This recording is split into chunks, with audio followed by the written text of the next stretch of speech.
Final dos anos 50. Um homem está parado na entrada de um prédio novo de 5 andares, aperta a chave no bolso e ainda não acredita totalmente em sua sorte. Finalmente, atrás da porta não haverá mais pessoas estranhas, nada de filas para o banheiro, nem brigas na cozinha coletiva e vizinhos eternamente insatisfeitos. Apenas seu próprio apartamento particular. Para o cidadão soviético que acabou de sair do inferno das comunais, isso parecia um conto de fadas. Mas hoje em dia, só os preguiçosos não criticam as Khrushchevkas. Criticam as cozinhas microscópicas, as paredes de papelão e os tetos que parecem te pressionar contra o chão. E sim, tudo isso é pura verdade, mas com todas essas piadas sobre as Khrushchevkas, estamos deixando passar uma coisa. E se esse prédio de painéis sem graça fez mais pelo cidadão soviético do que todos os desfiles, slogans e congressos do partido juntos? E se foi justamente ela, e não o voo de Gagarin, que reconstruiu o DNA do nosso povo e, pela primeira vez, fez com que ele entendesse: você é uma pessoa que tem direito à vida privada? Saudações, meu nome é Semyon, e hoje, no History Show, vamos voltar no tempo e dar uma olhada naquelas lendárias 5 metros quadrados de cozinha. Vamos entender como um experimento arquitetônico para salvar o país da crise habitacional se tornou o símbolo de toda uma época. Vamos nessa!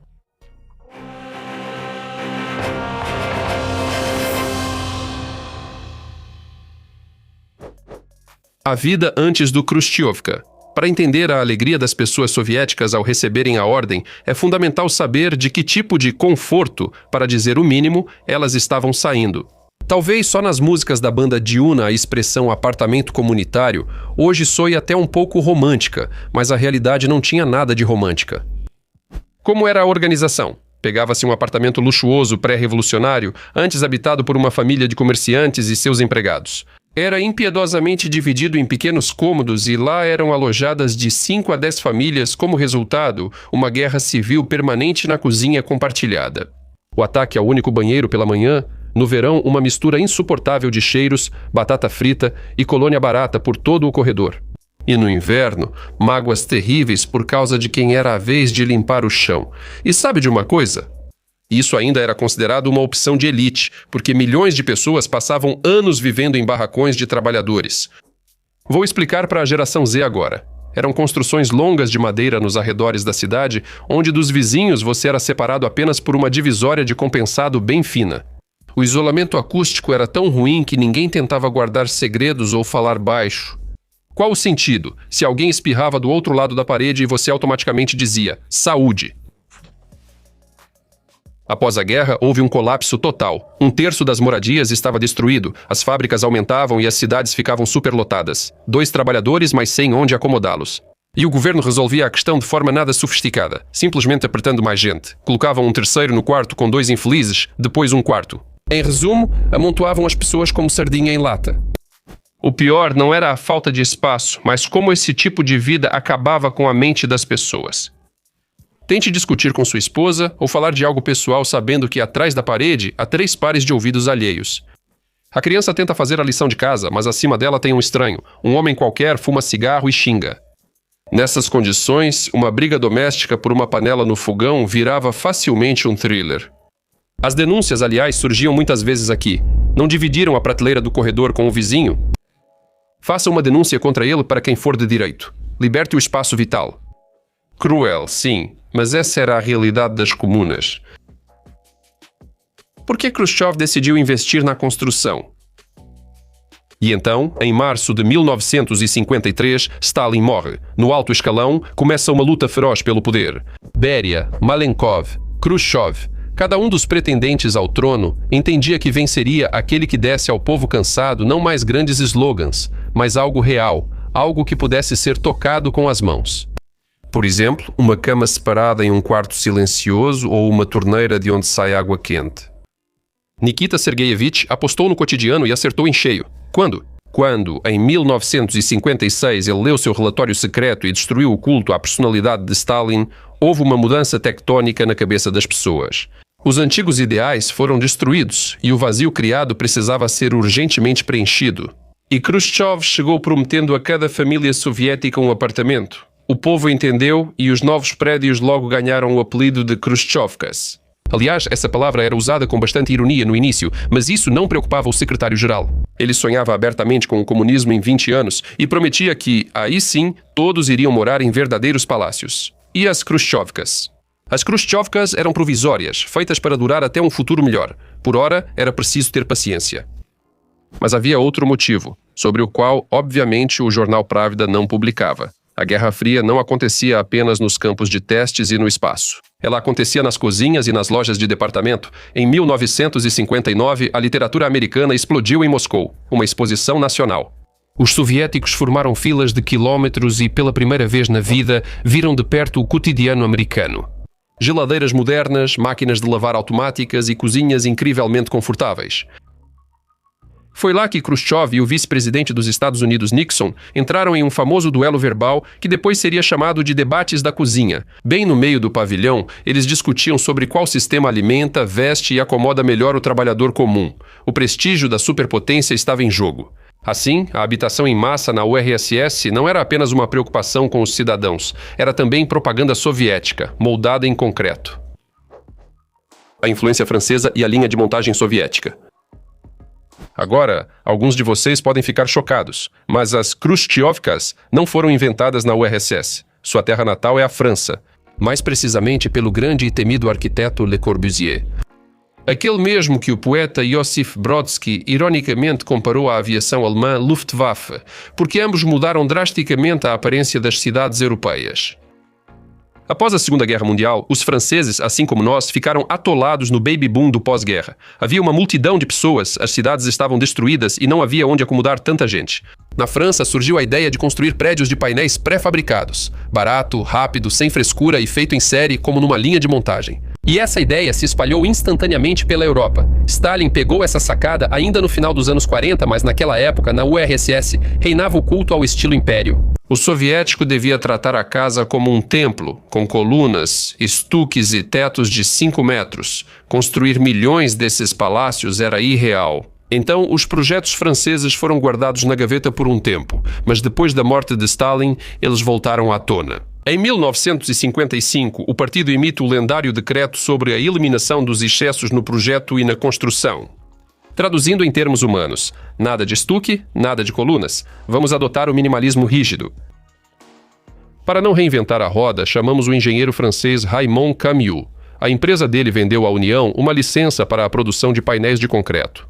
Na verdade, os engenheiros soviéticos modificaram tanto os projetos para as duras realidades locais que Camus nem reconheceu a própria criação.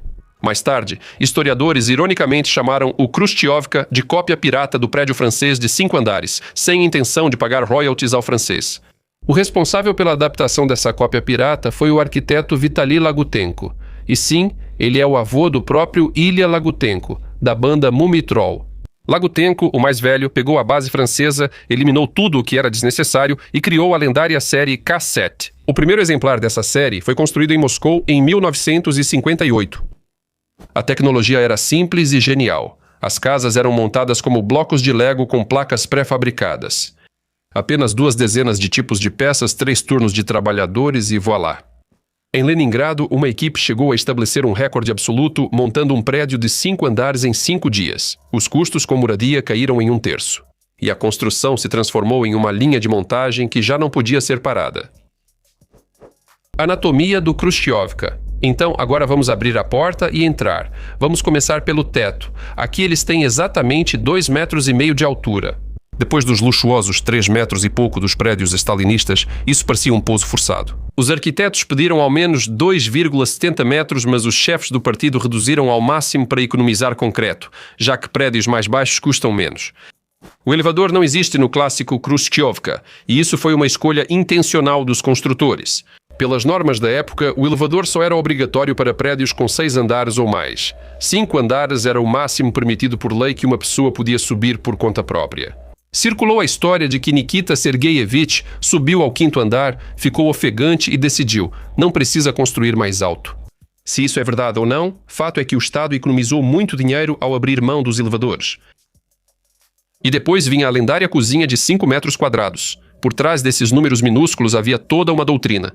Os projetistas declaravam com orgulho: o layout é genial, pois a mulher soviética pode alcançar do fogão até a pia e a geladeira sem dar passos desnecessários. Além disso, segundo o partido, o cidadão ideal tomaria café da manhã rápido em casa, almoçaria no refeitório da fábrica e jantaria em um café. Então, para que uma cozinha grande? Era apenas uma área de passagem. A vida logo mostrou quem estava errado, e esses 5 metros viraram o principal ponto para encontros e conversas sinceras. O banheiro era conjugado. Hoje chamam de euro ou europlanirovka, mas na época era pura economia em canos e tijolos. Mas para as pessoas que fugiram das comunalcas, ter um vaso sanitário próprio e uma banheira particular, onde não era preciso entrar na fila desde as 6 da manhã, parecia o auge do luxo. Aliás, lembra daquela janela estranha do banheiro para a cozinha? Até hoje discutem sobre ela, mas era só para a entrada de luz natural. Se cortassem a eletricidade, ainda seria possível lavar as mãos no banheiro sem vela, além de evitar umidade e mofo. Hoje, designers de lofts caros usam esse truque, mostrando que os apartamentos Khrushchevka estavam à frente das tendências. Com os quartos conjugados, é a mesma história. Para chegar ao quarto, você precisa passar pela sala de estar. Nada de corredores, afinal, corredores são metros quadrados ineficientes. Para evitar que os moradores ocupassem os quartos já pequenos com armários, instalaram armários embutidos e maleiros junto ao teto. E para finalizar, as paredes. O isolamento acústico era tão ruim que todos viravam participantes de um grande jogo de espionagem. Você sabia que os vizinhos da direita queimaram o mingau e os de baixo assistiam futebol? Por isso, os tapetes nas paredes da URSS viraram culto. Não era apenas sobre decoração ou ostentação, mas uma eficaz ferramenta de isolamento acústico.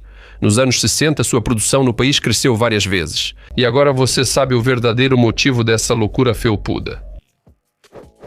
O dia da mudança e o culto à cristaleira. Agora você entende que o dia de receber as chaves no final dos anos 50 foi simplesmente uma ruptura tectônica, dividindo a vida em antes e depois. Pessoas que por anos compartilharam poeira com estranhos saíam dos novos prédios de 5 andares com rostos completamente diferentes. O primeiro choque é a água, quente, saindo da torneira, bem aí na sua casa. Não é mais preciso esquentar baldes de zinco na cozinha coletiva e carregá-los pelo corredor inteiro, derramando água pelo caminho. E o banheiro particular, que pode ser usado sem seguir horários como Ivan Semyonovich toma banho às sextas e sábados. Para milhões, isso era um luxo absoluto. Com a euforia veio a dura realidade. Os móveis antigos não cabiam nos novos apartamentos.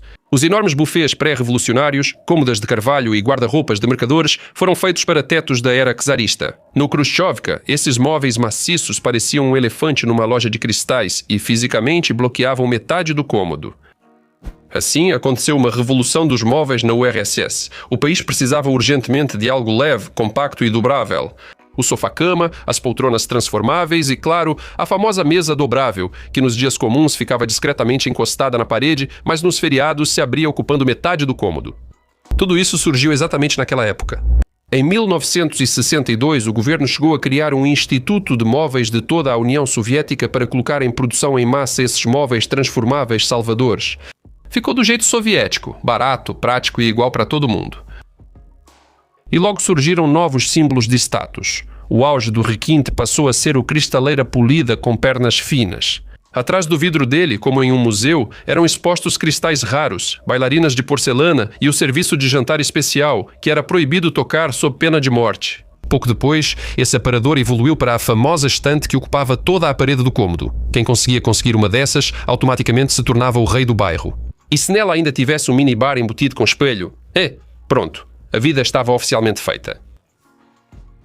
Revolução silenciosa nas mentes. Agora, vamos tirar a camada do cotidiano e olhar para o que realmente acontecia com as pessoas quando elas recebiam essa chave tão desejada.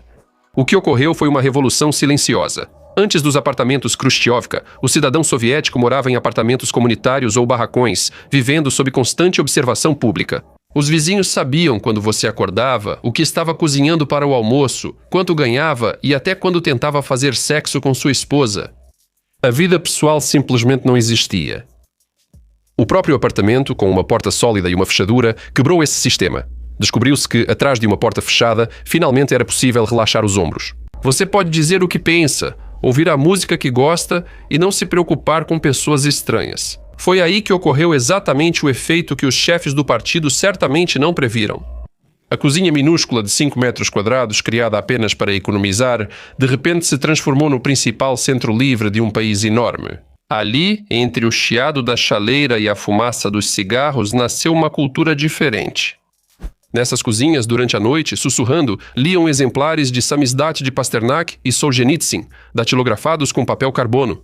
Livros proibidos passavam de mão em mão por lá, onde também surgiram os lendários shows de apartamento. Vysotsky, Galitch e, um pouco mais tarde, Tsoi cantavam suas principais músicas não em estádios e nem na televisão. Seus primeiros palcos eram as salas comuns dos apartamentos Khrushchevka, onde até 30 pessoas se apertavam em sofás e tapetes. Человек. Escala e legado. Em apenas 14 anos, de 1956 a 1970, cerca de 127 milhões de pessoas se mudaram para novos apartamentos. Perceba essa escala. Isso é mais da metade da população de um país enorme naquela época. Em menos de uma década e meia, o património habitacional da União quase dobrou. O mundo nunca viu nada parecido na história da construção civil, nem antes nem depois. É como se hoje, em apenas 2 décadas, o governo transferisse gratuitamente para novos apartamentos cada segunda família. Após cerca de 70 anos, esses prédios de 5 andares ainda compõem grande parte das moradias nas ex-repúblicas soviéticas. Em várias grandes cidades industriais, ainda 1/3 da população vive nesses prédios, embora os Khrushchevkas tenham sido criados como moradias temporárias. As primeiras séries, na verdade, foram projetadas para apenas 25 anos de uso. O que saiu disso, nós sabemos muito bem. O comunismo nunca chegou, mas os Khrushchevkas continuam de pé como se estivessem fincados no chão.